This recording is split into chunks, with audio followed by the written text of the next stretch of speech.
समंदर का संहारक। नमस्कार, मैं हूं आपके साथ विशाल कालरा और बात करेंगे हिंद महासागर में चीन के खिलाफ भारत की बड़ी तैयारी की।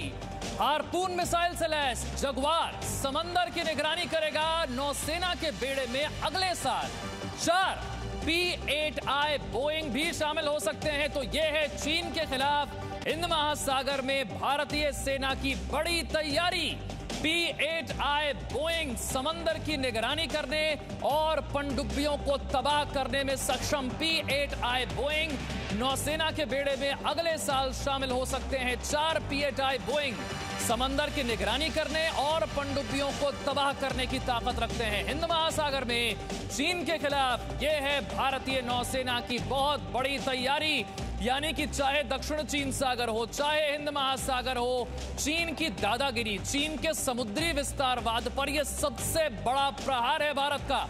आपको हमने कल बताया था किस तरह से भारतीय नौसेना और अमेरिकी नौसेना अंडमान में युद्ध अभ्यास कर रही है। USS निमित्ज यहां पहुंच गया है और साथ ही अब आपको बता रहे हैं नौसेना की ताकत समंदर में और कैसे बढ़ने जा रही है। ये जो आप तस्वीर देख रहे हैं ये है P-8I बोइंग यानी कि समंदर का संहारक। समंदर का संहारक मतलब P-8I विमान। एक नहीं, दो नहीं, 4 संहारक एक साथ मिलने वाले हैं भारतीय नौसेना को। अगले साल भारत को ये 4 P-8I मिल जाएंगे। समंदर में भारत की लहर बढ़ाने वाला ये समंदर का संहारक बहुत ताकतवर। समंदर में पनडुब्बियों को ढूंढना, दुश्मन देश की पनडुब्बियों को न सिर्फ डिटेक्ट करना, उन पर निशाना लगाना, उन्हें तबाह करने की जबरदस्त ताकत रखने वाला P-8I यानी कि समंदर का संहारक, जिसकी आप तस्वीर देख रहे हैं। चलिए विस्तार से आपको बताते हैं खबर क्या है। ये दो तस्वीरें आप देख रहे हैं, जगुआर विमान जो कि हार्पून मिसाइल से लैस है, दूसरी तरफ P-8I विमान जिसे हम कह रहे हैं समंदर का संहारक। हिंद महासागर में जो दो भारत के बड़े योद्धा हैं, महायोद्धा हैं, ये उनकी तस्वीर हम आपको दिखा रहे हैं। ये बता रहे हैं भारतीय सेना की बढ़ती हुई ताकत के बारे में, बता रहे हैं भारतीय सेना की तैयारी के बारे में। और खासतौर से जब चीन के साथ विवाद की स्थिति है तब आप समझ सकते हैं कि इनका भारतीय सेना में होना ये कितनी ज्यादा ताकत भारतीय सेना की बढ़ाता है और कितना बड़ा मैसेज, कितना बड़ा संदेश चीन को देता है। सिद्धांत सुबल हमारे साथ है। सिद्धांत, अगले साल 4 P-8I मिलने वाले हैं जिसे हम कह रहे हैं समंदर का संहारक, और दूसरी तरफ हार्पून मिसाइल से लैस जगुआर पहले से ही तैनात।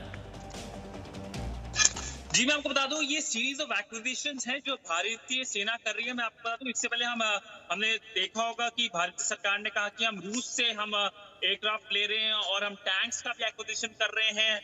रिपोर्ट्स आ रही हैं कि इजराइल से भी हम कुछ टेक्नोलॉजी ले रहे हैं, पर कहीं ना कहीं फोकस यही है कि कैसे एक एग्रेसिव चाइना को कहीं ना कहीं रेन इन करा जा सके। मैं आपको बता दूं कि अगर इसकी खास बात बता दूं कि हमने देखा कि कैसे इंडियन ओशन में यानी हिंद महासागर में अब फोकस हो गया कि एक फ्री और ओपन इंडो पैसिफिक होना चाहिए। उसको लेके हमने देखा कि कल एक शक्ति प्रदर्शन हुआ जिसके अंदर भारतीय और अमेरिकन जो नेवीज है उन्होंने एक एक्सरसाइज करी, पैसिफिक एक्सरसाइज करी। और आज मैं आपको बता दूं कि साउथ चाइना सी में जापानीज और अमेरिकन जो नेवल फोर्सेस है वो एक्सरसाइज कर रही है। तो एक तरफ से कॉन्सर्ट ऑफ डेमोक्रेसीज हो रहा है और एक तरफ से एक्विजिशन भी इंक्रीज हो रहा है भारत की तरफ से, क्योंकि कहीं ना कहीं अब एक मेजर थ्रेट हो गया है चीन को लेके। पर मैं आपको बताता हूँ यहाँ भारत की मेक इन इंडिया मुहिम कहीं ना कहीं काम आती है, क्योंकि अब फोकस ये भी है कि भारत अपना जो डिफेंस का प्रोक्योरमेंट है वो खुद करे। और मेक इन इंडिया के तहत अब फोकस है कि जो डिफेंस का मेजर इक्विपमेंट है वो यहाँ बने। मैं आपको बता दूं अमेठी में भारत और रूस का एक प्लान है कि जो कैलाशनिकोव है जो एक रिफिल है उसको लेकर एक जॉइंट मैन्युफैक्चरिंग होने वाली है जल्दी शुरू। और अब फोकस ये भी है कि कहीं ना कहीं हम विदेशी टेक्निक्स को छोड़ के आत्मनिर्भर भारत की तरफ बढ़े। क्योंकि मैं आपको बता दूं अगर ज्यादा हम फोकस करते हैं बाहर से एक्विजिशन लेने का तो कहीं ना कहीं डिपेंडेंसी बढ़ती है और वो कहीं ना कहीं लॉन्ग टर्म में हमारे लिए एक थ्रेट है। बिल्कुल सिद्धांत, हमारे साथ कैप्टन बीके शर्मा भी हैं, रक्षा विशेषज्ञ। बीके शर्मा साहब, जो बात हम कह रहे हैं कि समंदर में ये जो समंदर का संहारक है भारत के पास, जिसकी तस्वीर भी आप देख रहे हैं, P-8I बोइंग जो 4 मिलने वाले हैं भारत को, ये कितनी ज्यादा ताकत भारत की बढ़ाएंगे और समंदर में इनकी मौजूदगी क्या मायने रखती? विशाल, पहले तो thank you for calling me to your channel and good evening to the viewers. ये जो P8I की बात कर रहे हैं आप, एक बहुत ही बड़ा सक्षम, इसको हम long range maritime reconnaissance anti submarine warfare aircraft बोलते हैं, जो कि अब इसमें हमने ऐसे आर्मामेंट लगाए हैं कि ये एंटी शिपिंग का भी रोल कर सकता है। सो 2014 में ये पहले हमने इनको इंडक्ट किया था इन आर्कोनम। पहले हमें 8 जहाज मिले थे ये, और अब कुछ सालों से जो हमारा रोल है इंडियन ओशन रीजन में इतना बढ़ गया है कि इसकी एक बहुत ज़रूरत, एक नीड अराइज हुई, जिसको कि गवर्नमेंट ने नेवी की बात को सुना और 4 और साइन किए। मैं आपको और बता दूं कि इसके बाद एक और रिपीट ऑर्डर होने वाला है, 6 और एयरक्राफ्ट शायद बोइंग के ज्वाइन करेंगे। तो ये कुल मिला के हो जाएंगे 8 + 4 + 6, तो 18 एयरक्राफ्ट हो जाएंगे। और ये एक फ्रिगेट से भी ज्यादा महत्वपूर्ण एयरक्राफ्ट है हवा में, जो कि हजारों मील कुछ ही घंटों में तय करके आ जाता है। और इसमें इतना वेपन है कि सबमरीन या ship, anti shipping and anti submarine, ये दोनों को मारने में सक्षम है। और सबसे बड़ा रोल जो ये करता है कि हमारा पूरा इंडियन ओशन रीजन, जो हमारी एरिया ऑफ रिस्पॉन्सिबिलिटी है, जो इंडियन नेवी को सौंप दी गई है गवर्नमेंट की तरफ से, उसके ऊपर ये इस चप्पे चप्पे की खबर रखता है। चाहे ये टेक ऑफ करे गोवा से, दैट इज पैंजिम, जो हमारा वास्को में एयरपोर्ट है हंसा, चाहे ये आर्कोनम से जाए जो कि तमिलनाडु में है, और चाहे ये ऑपरेट करे विशाखापट्टनम या अंडमान, पोर्ट ब्लेयर से भी ऑपरेट कर सकता है। तो इसकी जो डायनामिक्स हैं पूरे इंडियन ओशन रीजन को ये पूरी तरह कवर करता है, और एक इंच का हिसाब रखता है इंडियन ओशन रीजन में, कौन से शिप्स आए, कौन गए, और क्या कर रहे हैं, क्या एक्टिविटी चल रही है। तो एक बहुत बड़ा फोर्स मल्टीप्लायर है ये हमारे पास, और जैसे ही और आते जाएंगे तो हमारा कॉन्फिडेंस और बढ़ता जाएगा, और हमारे पास और एसेट्स रहेंगे जिनको कि हम यूज करें, यूटिलाइज करें। और इससे क्या होता है कि शिप्स को भी आराम मिलता है, and they don't have to do that much of patrolling, because उनको ऊपर से हवा से ही खबर आ जाती है कि कहाँ जाना ज्यादा जरूरी है, कौन सा एरिया खाली है, कहाँ पर एक्टिविटी चल रही है और कहाँ पर एक्टिविटी नहीं चल रही। पीके शर्मा साहब, हमारा मकसद है कि सिर्फ ये तस्वीर ना दिखाएं, इसके मायने समझाएं कि P8I का भारतीय नौसेना में शामिल होना कितना महत्व रखता है, खासतौर से जब चीन के साथ विवाद चल रहा है और चीन हिंद महासागर में दखल की बार बार कोशिश करता है। देखिए, जो इंडियन ओशन रीजन है that is in thousands of square mile, lakhs of square mile. तो उसको कवर करने के लिए या तो आपके पास वैसी शिप्स होने चाहिए, और वो शिप्स कितना एरिया कितने टाइम में कवर कर सकते हैं, कितनी निगरानी रख सकते हैं। तो उसके सबको हिसाब रखते हुए एक स्टेटमेंट ऑफ केस बनाया गया था कुछ साल पहले, और उसके बाद ये जो बेस्ट एयरक्राफ्ट अवेलेबल है इस वक्त वर्ल्ड में, यूएस नेवी भी इसको ऑपरेट करती है, उसको बोलते हैं P8A, जबकि हम जिसको ऑपरेट करते हैं उसको हम बोलते हैं P8I, Boeing P8I long range maritime reconnaissance anti submarine warfare aircraft. बहुत ही सक्षम प्लेटफॉर्म है ये, बहुत डेंजरस प्लेटफॉर्म है। इसके अंदर एंटी सबमरीन वॉरफेयर के टॉर्पीडोज हैं, इसके अंदर मिसाइल्स हैं, इसके अंदर डेप्थ चार्जेस हैं, ये एयर अर्ली वार्निंग दे सकता है, ये इलेक्ट्रॉनिक वॉरफेयर स्यूट है इसके अंदर। तो एक ये ऑलमोस्ट ऑल इंक्लूसिव प्लेटफॉर्म है। तो जो इसकी इंपॉर्टेंस है in so far as China is concerned, आपको मालूम है 2008 से भी Chinese ships Indian Ocean region में आते हैं और वो जाते हैं गल्फ ऑफ एडन की तरफ, एंटी पायरेसी के नाम से वो अपना उन्होंने एंट्री ले चुके हैं इंडिया में पिछले 12 साल से। और ये आके क्या क्या यहाँ पर एक्टिविटीज करते हैं, पहले सिर्फ हमें पता होता था कि जहाँ जा रहे, बट अब हमारे पास उनका 24 घंटे का ब्यौरा रहता है, क्योंकि P8I एक दिन में एक सॉर्टी करता है और वहां पर सब पता लगा लेता है कितने शिप्स हैं, क्या कर रहे हैं, किस लिए आए हुए हैं, और वो कौन सी एक्टिविटी कर रहे हैं, किसके साथ एक्सरसाइज कर रहे हैं, इस वक्त वो क्या कर रहे हैं। उनके scientific exploration and other ships भी उनके यहाँ घूमते रहते हैं, जो कि बे ऑफ बंगाल और सदर्न इंडियन ओशन रीजन में वो अपना साइंटिफिक रिसर्च वगैरह कुछ कर रहे हैं, वो उनको मालूम है, वो मैं आपको बता नहीं सकता अभी। बट उन सब का ब्यौरा रखने के लिए P8I was much required and now we have it, और एक बहुत पुख्ता प्लेटफॉर्म है हमारे पास। तो और अभी हमारे पास 8 हैं, 4 और आ जाएंगे नेक्स्ट 2 इयर्स में, और उसके बाद एक रिपीट ऑर्डर भी शायद लगेगा जो कि 6 एयरक्राफ्ट का है। तो एक बहुत स्ट्रांग फ्लीट हो जाएगी हमारे पास, to keep an eye on the Indian Ocean region or wherever it is required. बहुत अच्छे से आपने समझाया। कॉमरेड रंजीत राय भी हमारे साथ जुड़ गए। सर बहुत बहुत स्वागत है आपका। आपसे मैं इस बारे में समझूं उससे पहले सिद्धांत मैं आपसे समझना चाहूंगा, जैसा कि डीके शर्मा साहब बता रहे हैं 8 हमारे पास है, 4 और आ जाएंगे तो भारतीय नौसेना की ताकत पहले से कई गुना बढ़ जाएगी, खासतौर से तब जब चीन के साथ विवाद चल रहा है और समंदर में भारत को अपनी ताकत बढ़ाना बहुत जरूरी है। जी मैं आपको अगर बताऊं कि जो हमारी जो फॉरेन मिनिस्ट्री की पॉलिसी, जो भारत सरकार की पॉलिसी है, जो इंडो पैसिफिक पॉलिसी है, ये पॉलिसी 2018 से कहीं ना कहीं पुट इन प्लेस करी गई थी और इस पॉलिसी का मकसद है कि free and open Indo Pacific. और इंडो पैसिफिक की अभी कोई एग्जैक्ट डेफिनेशन नहीं बनाई गई, पर इसका फोकस भारत की तरफ से है कि ईस्टर्न अफ्रीका के शोर से लेकर साउथ चाइना सी तक इस पूरे एरिया को इंडो पैसिफिक कहते हैं। और फ्री एंड ओपन का मतलब ये है कि जहाज हुए या प्लेन हुए ये यहाँ से फ्रीली जा सकते हैं। चाइना इसका उल्टा चाहता है। चाइना की अगर आप पॉलिसी देखें साउथ चाइना सी के अंदर, वो 90% साउथ चाइना सी क्लेम करते हैं। अगर चाइना का अगर इस क्लेम मान लिया जाता है तो जहाज जाते हैं, जहाज भारत के भी इम्पोर्टेंट है, भारत के जहाज तो प्रॉब्लम होगी क्योंकि वो चाइनीज वाटर्स में तो इसको एक्सेप्ट नहीं।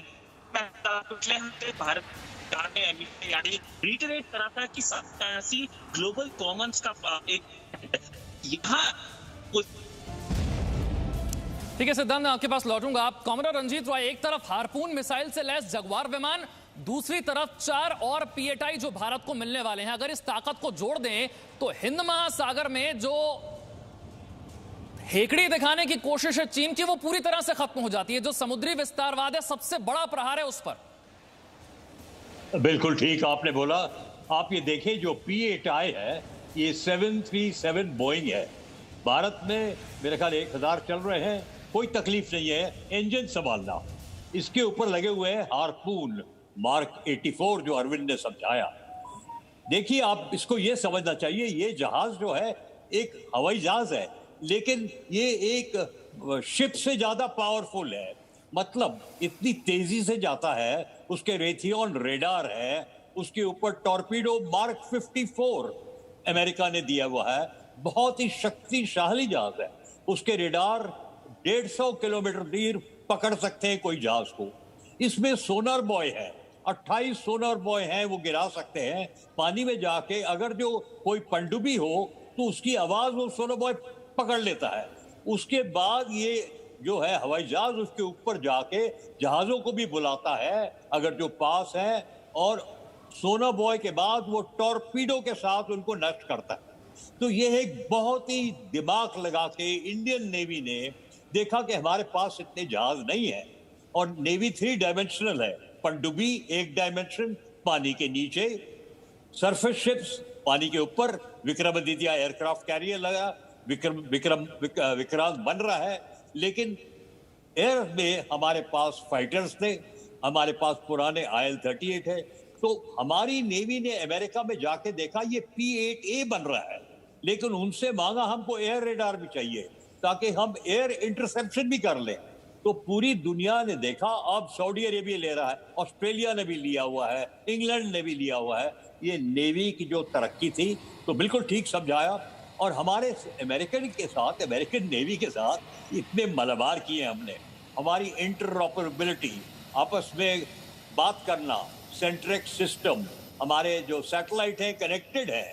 तो जो ये अभी आया था निमिट्स, वापस जा रहा था साउथ चाइना सी से, वो इंडियन ओशन में आ गया। इंडियन ओशन में आ गया और पैसेक्स एक्सरसाइज, मतलब आपस में मेरा ख्याल 2 शिवालिक थे, एक राजपूत था, एक और जहाज था। आसानी से दोनों इंटरऑपरेबिलिटी, ये दिखाने के लिए चीन को कि अब हम दोस्त हैं। क्यों, आखिरी में बता दूं, हमारे प्रधानमंत्री मोदी जी गए थे, 1971 उल्टा था, उनके एयरक्राफ्ट कैरियर हमारे खिलाफ आए, हम एयरक्राफ्ट कैरियर हमारे लिए आए हैं। तो ये है कि जब प्रधानमंत्री जी गए थे, उनके सेनेट में, पूरे सेनेट में बोला, let us forget the baggage of the past, भूल जाओ पहले की बातें और हम दोस्ती करने लगे। अब कितनी हथियार आए हैं वहाँ से, हमारी दोस्ती ज़रूर चाहिए उनके साथ, क्योंकि देखो चीन कैसा लद्दाख में अकड़ा है। और ये नेवी है हमारी, छोटी नेवी है, लेकिन हमारे भारत महासागर के लिए कहते हैं नेट सिक्योरिटी प्रोवाइडर। तो हमें खुशी होनी चाहिए कि दोनों नेवी ने एक्सरसाइज किया, उससे हम मलाबार करते हैं। अब कहते हैं मलाबार में जो जापान, इंडिया और अमेरिका करते हैं, अब कहते हैं ऑस्ट्रेलिया भी आ जाएगा। 2008 में हमने मलाबार किया था, हमने सिंगापुर को लिया था, ऑस्ट्रेलिया को चीन अकड़ गया। जो हमारे रक्षा मंत्री थे मुखर्जी साहब गए थे, चीन ने अकड़ गए तो हमने बोला छोड़ दो, ऑस्ट्रेलिया सिंगापुर को नहीं लिया। ये बदल गया और अभी देखिए P8I 4 और आ रहे हैं, जैसे अरविंद ने समझाया 6 का ऑर्डर होना चाहिए। ठीक है, डीके शर्मा साहब भी हमारे साथ है। डीके शर्मा साहब, चीन का जो समुद्री व्यापार है बड़ा हिस्सा इसी रास्ते से होकर गुजरता है। वहां पर जब भारत की ताकत बढ़ती है तो चीन का न सिर्फ समुद्री विस्तारवाद रुकता है बल्कि चीन को बहुत कड़ा मैसेज भी जाता है भारत की तरफ से। बहुत ठीक बोला आपने कि किसी भी कंट्री का जो माइट है वो डिपेंड करता है उसकी इकोनॉमी पे, इकोनॉमिक गुड हेल्थ। तो आप देखिए उनका trade which contributes to, I mean से चाइना का जो 60 to 80% of the energy needs they flow from Indian Ocean region, चाहे वो मिडिल ईस्ट से आ रहा हो, चाहे वो गल्फ ऑफ एडन से आ रहा हो, उसको सारे के सारे टैंकर्स उसके इंडियन ओशन रीजन से होते हुए श्रीलंका से नीचे निकलते हैं, फिर पोर्ट ब्लेयर के नीचे से होके मलाक्का स्ट्रेट से जाते हैं। तो ये जो 2 पॉइंट्स हैं जहां से ये निकलते हैं, that is the gulf of Aden और द पर्शियन गल्फ, और जहां पर ये एंटर करते हैं मलाक्का स्ट्रेट्स, ये दोनों चोक पॉइंट्स हैं। और अगर इंडिया चाहे तो और अगर इंडिया को चाइना तंग करेगा, अगर जैसी हरकतें इन्होंने लद्दाख में की हैं, तो हम भी एक प्रेशर पॉइंट बना सकते हैं और हम बहुत सक्षम हैं उसके लिए। हमारे पास काफी एसेट्स हैं and we can make sure कि हम उनकी नस वहां दबाएंगे जहां उनको सबसे ज्यादा चोट लगे। तो ये है। डीके शर्मा साहब, चीन को अपनी समुद्री ताकत पर बड़ा भरोसा है, खासतौर से पनडुब्बियों पर। ये P8I जो है ये पनडुब्बियों को डिटेक्ट करके वहीं उन्हें तबाह करने की ताकत रखता है, जरा इसके बारे में बताइए। P8I है, आपको मैंने बताया है, उनकी जो पनडुब्बियां आती हैं जब वो वहां से क्रॉस करती हैं, अभी हम पिछले 4-5 साल से हमें एग्जैक्ट पता रहता है उनका कि कहां से वो निकल रही हैं, कहां से वो इंडियन ओशन रीजन में घूम रही हैं, क्योंकि एक जो पनडुब्बी जब साथ में आती है उसके एक साथ सपोर्ट शिप भी होता है। तो इसलिए मैंने आपको बताया कि हमारे पास इंडियन ओशन रीजन की चप्पे की खबर है। सो अब हमें इस बात की चिंता नहीं है कि वो कहां पर है, हमें ये चिंता है वो कर क्या रहे हैं, उनका इंटेंशंस क्या है, और अगर वो कुछ करेंगे ऐसा तो फिर हमें इलाज मालूम है। इंडियन नेवी बहुत सक्षम है इस मामले में, और हमारी जो थिंक टैंक्स हैं और जो हमारी ऑपरेशनल टीम्स हैं वो उनके पास हर चीज का जवाब है। और ये एक बहुत हाई लेवल का जो मीटिंग्स होती हैं उनमें सब चलता है, उन सब ये ब्यौरा लेते हैं इन चीजों का कि नेक्स्ट मूव क्या होगी और कैसे करना है। ठीक है, क्या कॉमोडोर रंजीत रॉय, एक तरफ अमेरिका की नौसेना USS निमित्ज भारत के साथ युद्ध अभ्यास कर रहा है, दूसरी तरफ हम देख रहे हैं P8I आ रहे हैं, जगुआर आ रहे हैं जो कि हार्पून मिसाइल से लैस है। इसे मिलाकर अगर हम तैयारी देखें भारत की समुद्र में तो वो कितनी बड़ी नजर आती है आपको? देखिए बहुत शक्तिशाली है कि हमारे जो जहाज हैं उनके साथ निमिट्ज 100 हवाई जहाज है, उस पे 4 फुटबॉल फील्ड की तरफ बड़ा है और 4,000 सेलर और अफसरान है। और ये जो टेक्नोलॉजी इक्विपमेंट की है, मतलब जो भी वेपन्स हैं हमारे पास, हथियार हैं, 1 शॉट ब्रह्मोस चला तो 300 किलोमीटर तक रेडार लॉक ऑन, कोई उससे गुजर नहीं सकता। बराक चलाया तो कोई हवाई जहाज हो 40 किलोमीटर तक डिटेक्ट हुआ, बराक उसको नष्ट कर देगा। लेकिन ये अच्छी बात बताई अरविंद ने कि हमारी जो भारत महासागर में है चोक पॉइंट्स है, मलाक्का डायलेमा, जो भी व्यापार आता है चीन से या जाता है चीन से, या तेल हो, ये सब इंडियन ओशन भारत महासागर से जाता है और बीच में जाता है अंडमान निकोबार आइलैंड, वहां 8 डिग्री चैनल है, वो भी एक पीपा की तरफ फनल है, फनल फिर जाता है मलाक्का स्ट्रेट या आता है मलाक्का स्ट्रेट। अरे वो तो बहुत छोटा पीपा है, पहले भी अमेरिका बिल्कुल, यानी कि समुद्री व्यापार पर भी चोट है। चीन को यह मैसेज भी बहुत कड़ा है। भारतीय नौसेना की तैयारी कितने मायने रखती है सिद्धांत से बल? जी मैं आपको बता दूं, जैसे अगर चोक पॉइंट्स की बात कर रहे थे, अगर आप भारत का मैप देखें तो यूजुअली हम अपने लैंड बॉर्डर से अपने नेबर्स को डिफाइन करते हैं, पर मैं आपको बता दूं ये कंसेप्ट थोड़ी चेंज हो गई है पॉलिसी मेकिंग में। अब भारत अपने जो मैरिटाइम बॉर्डर्स हैं उससे अपने नेबर्स को डिफाइन करता है, यानी भारत का नेबर है Malaysia, Thailand, Indonesia, eastern African countries, बल्कि गल्फ रीजन भी भारत नेबर्स है। और अगर आप देखें पिछले कुछ सालों में प्रधानमंत्री अगर विजिट्स देखें तो प्रधानमंत्री इंडोनेशिया गए, सालों बाद कोई प्रधानमंत्री इंडोनेशिया गया है भारत का। गल्फ के अंदर हमने देखा काफी अच्छे हमारे टाइज हो गए हैं। तो एक तरफ से फोकस रहा है कि इंडियन ओशन रीजन एक कॉम्पैक्ट ग्रुपिंग बने जिसके अंदर इंडिया एक मेजर रोल प्ले करे। इसके अलावा एक ग्रुपिंग है IORA, Indian Ocean Rim Association. ये ग्रुपिंग है, इसका नाम नहीं सुना होगा, पर इसमें भारत काफी एक्टिव है, भारत और ऑस्ट्रेलिया। और इसके अंदर दो देश हैं जो नहीं है। इसका अगर आपको इसका मेंबर बनना है तो एक ही आपका एक पैरामीटर है कि आपका जो शोर है वो इंडियन ओशन में होना चाहिए। सिर्फ दो देश इसके पार्टिसिपेट नहीं कर सकते हैं या कोई पार्टिसिपेट करने नहीं देगा, वो है पाकिस्तान और Myanmar. Pakistan for obvious reason, पर कहीं ना कहीं आयोरा आप देख सकते हैं अब कुछ सालों में, कुछ महीनों में और एक्टिव होगा और इसके अंदर इंडियन नेवी का एक मेजर रोल होगा। बहुत बहुत शुक्रिया सिद्धांत इस जानकारी के लिए, हमारे दोनों खास मेहमानों का हमारे साथ जुड़ने के लिए। तो हिंद महासागर में चीन को जवाब देने के लिए यह है भारत की तैयारी, हार्पून मिसाइल से लैस जगुआर और दूसरी तरफ P8I यानी कि समंदर का संहार। Presenting V News app available on Google Play and App Store. Download it now.